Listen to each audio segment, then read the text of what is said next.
আজকে আমি একটা নিরামিষ রেসিপি বানাবো। তার জন্য কাজু, চারমগজ, আদা আর কাঁচা লঙ্কা নিয়ে নিয়েছি। এগুলোকে আমি ভালো করে পেস্ট করে নিয়েছি।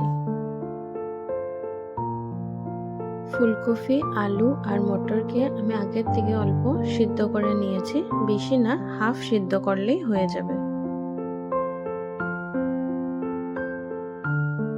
আলুটাকে আমি ফ্রাই করে নিব। নুন, হলুদ আর মরিচের গুঁড়া দিয়ে আমি ভালো করে ফ্রাই করে নিব।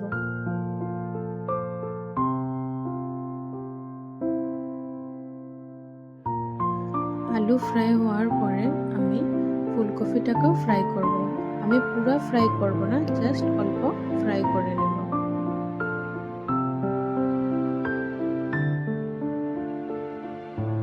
আমি আবার সেম প্যানের মধ্যে সাদা তেল নিয়ে নিয়েছি।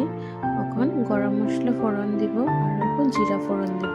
জিরা ফোড়ন দিয়ে আমি আগের থেকে করে রাখা মশলাটা পেস্টটা দিয়ে দিব।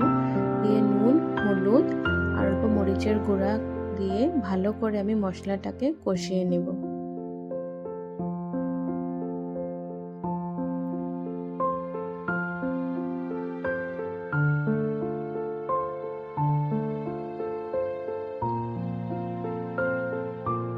মশলাটা আমার ভালো করে কষে গেছে।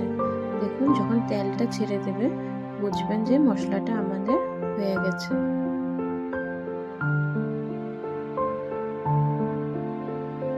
আমি এক এক করে মটরশুঁটি, ফুলকপি আর আলুটা মশলাটাতে দিয়ে ভালো করে মিক্স করে নেব।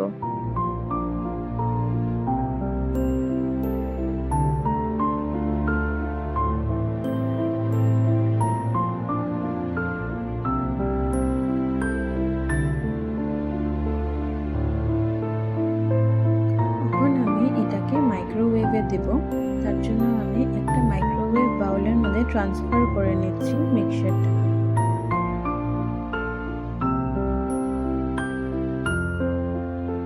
আমি উপর থেকে অল্প টমেটো কুচিও দিয়েছি।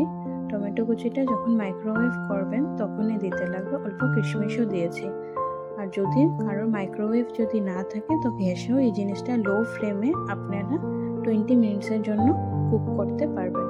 আমি এখন মাইক্রোওয়েভে দিয়েছি জাস্ট 10 মিনিটসের জন্য।